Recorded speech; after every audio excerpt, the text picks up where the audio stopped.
had intermission? Yes. Where we know. Weird. I don't think I need my glasses. I printed this big enough that I don't need them, so we'll see if I can stumble. Thank you all very much for coming. Really appreciate it. Surprising that this is the way families meet. It's a shame, isn't it? Yeah. Maybe there should be non-dead people funerals or something, you know? People would come, but I don't think people would show up. More weddings and parties should be. I'm not sure. Anyway, thank you for coming and celebrating Pop's life. I'm going to refer to my dad as Pop. My brother and I call him Pop. I know that people had different names, Papa, Grandpa, and I'm sure there were other names, but we always call him Pop. So Theo, forgot about Theo. That's right. Primo, cousin. Yeah. So one of the things my dad really wanted was the service to be in English, believe it or not.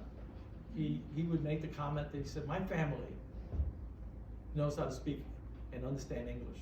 So I want things in English.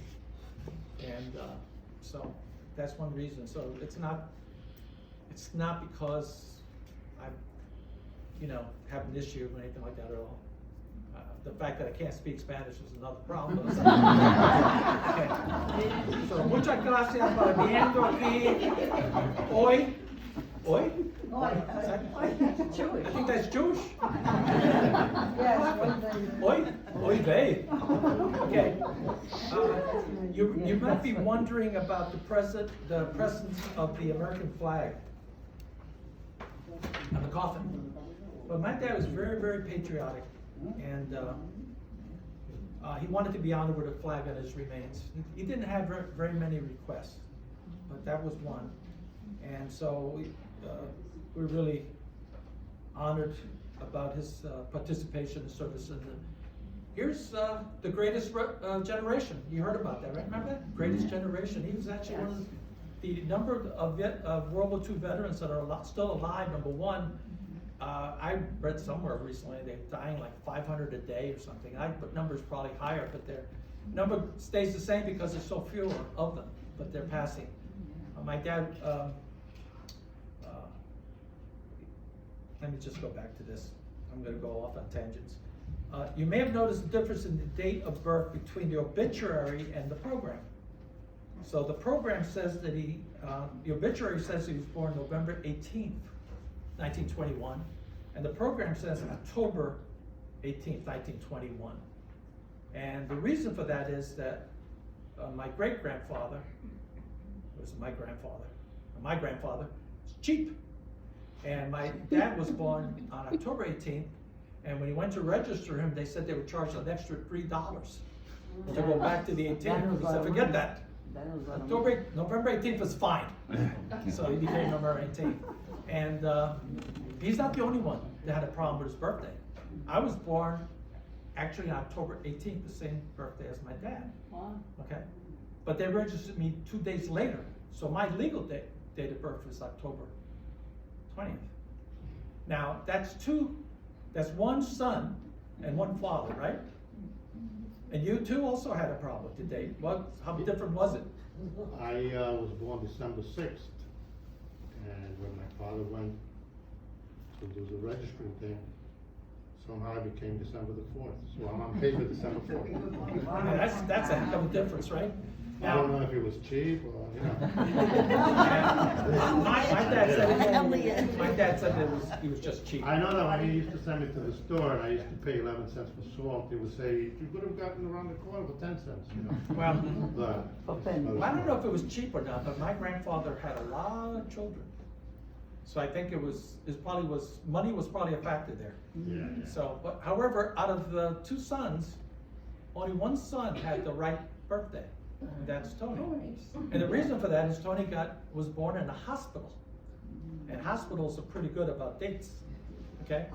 And unfortunately, I was born in a home. And so that was totally different. Right? Yeah. No, he was at home. Oh, like our, My dad served in the Army from 1943 to 1945. had a big impact on his life. He benefited from the original GI Bill, and he went back to school. He actually went back to high school, and then he also went to a trade school, and he studied electricity and got a year later, he got a license to be a licensed electrician in Puerto Rico. But he picked up a lot of values from being in the Army, persistence, dedication, and many more, but it made a big difference in his life, and it certainly instilled in his family. I know that a lot of things I learned about life came from that.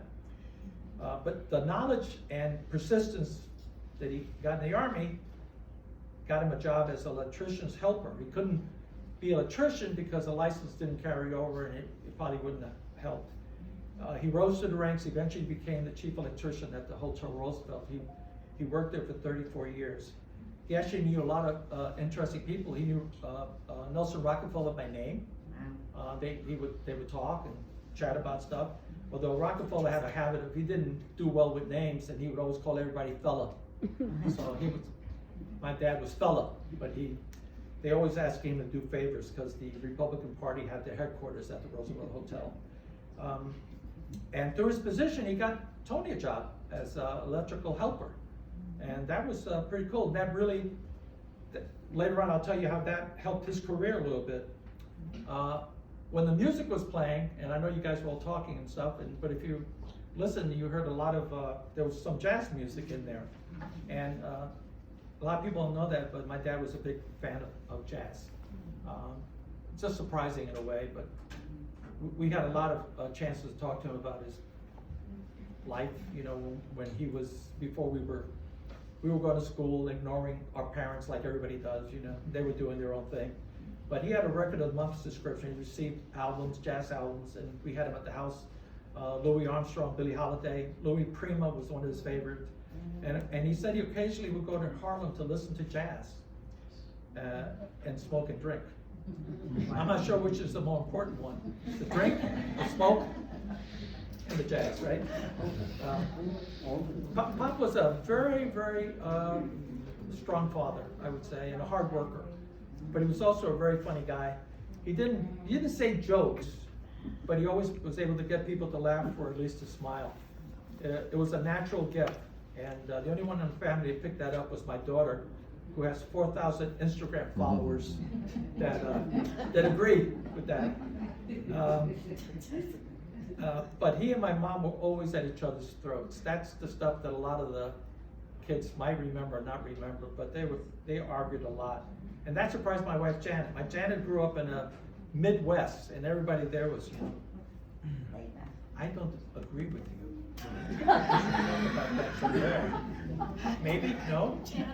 Jump in the lake? So they spoke softly and respectfully, but the shouting matches between my mom and dad were legendary.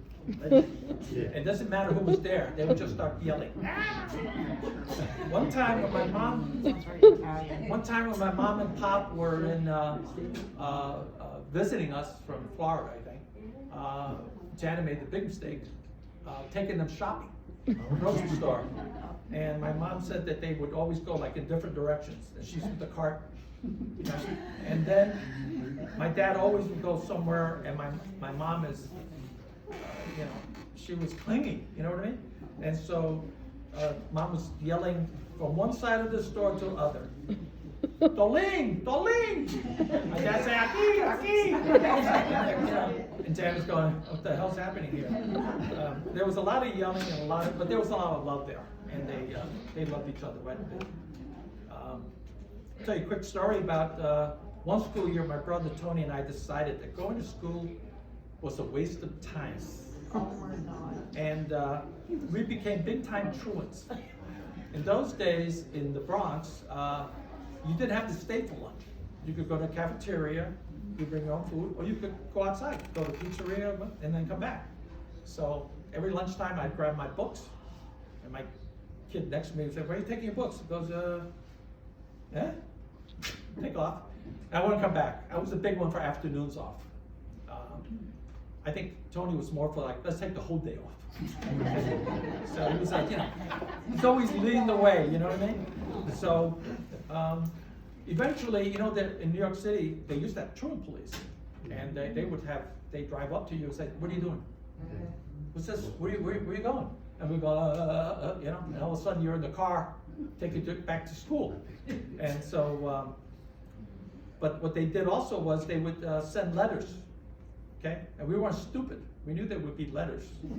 So we're watching for letters, and he finally got the letter from the school, advising that the two of us were doing bad things, or not doing them.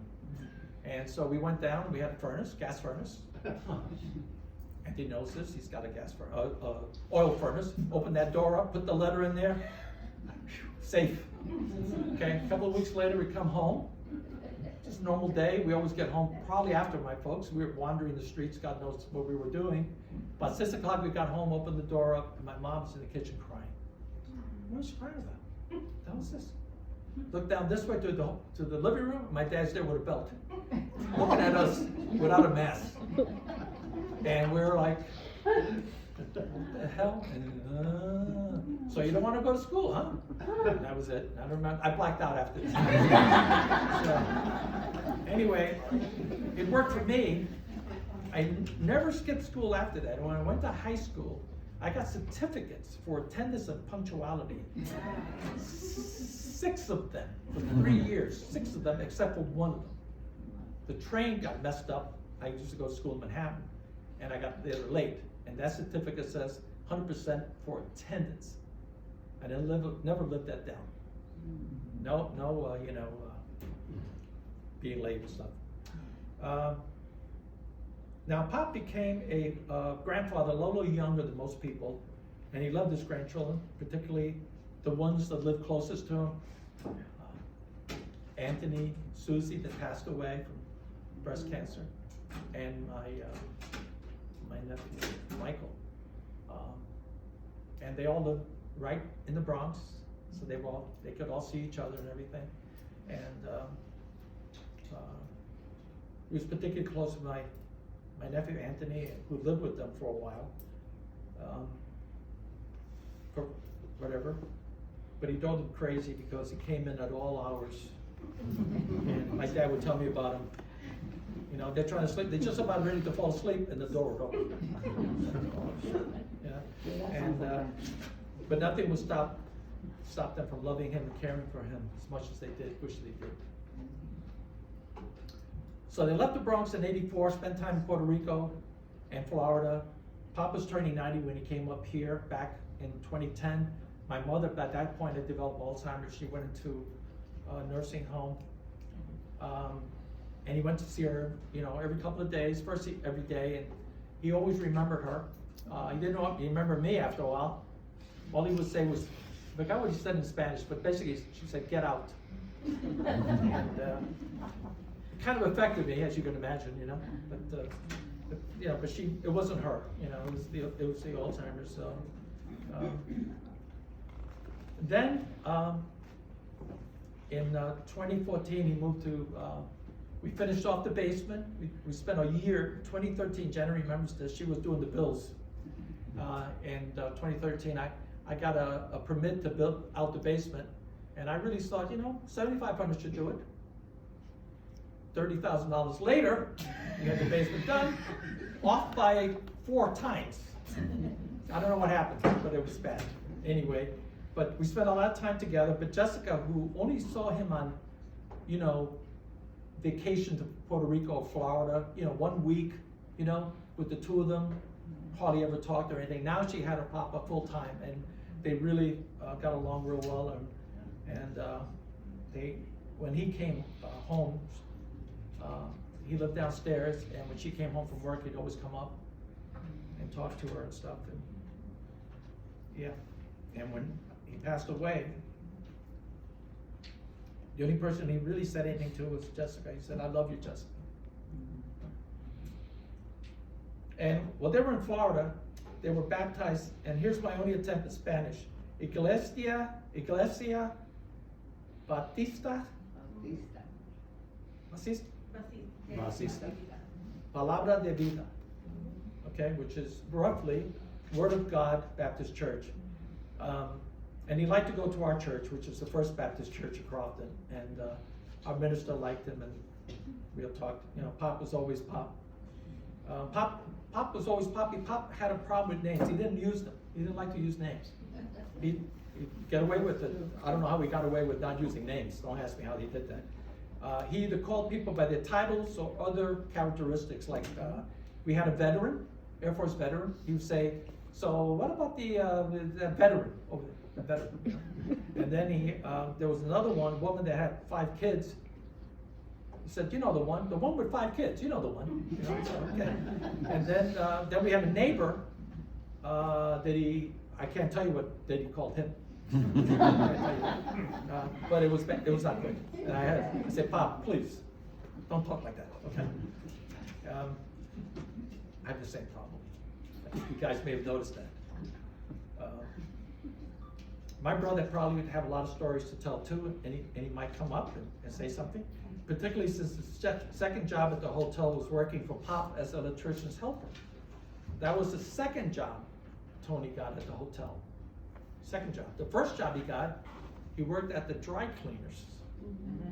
And I always thought that he was just, delivering stuff. Until I walked in on him at our house, my mom's house, and he was at the sewing machine, fixing pants. Who knew the talents this guy had? Judy, now that you know this. Now that I know, Yeah, I know. you should Yeah. have told me this a long time Yeah, ago. yeah. Could have my clothes sold, man. I know, but as an electrician's helper, it helped him get a job at Hamilton Air, where he worked for like 25 years, and eventually Anthony went to work at Hamilton Air, and he's worked there now 28 years. So we own that place, right? We don't have any equity in there at all, nothing. Okay, yeah. And then Tony started his air conditioning business. As usual, luck is that you get it at the wrong time of the economy, that was something else. I learned a lot of skills working with Pop myself, holding his flashlight. Basement.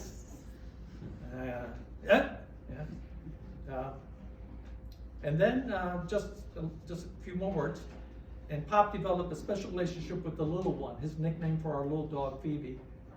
Phoebe loved to sit by him while he watched TV. I think you've seen his picture on the screen. He even dog sat him for a few times. He loved Phoebe a lot, but he never would call Phoebe Phoebe.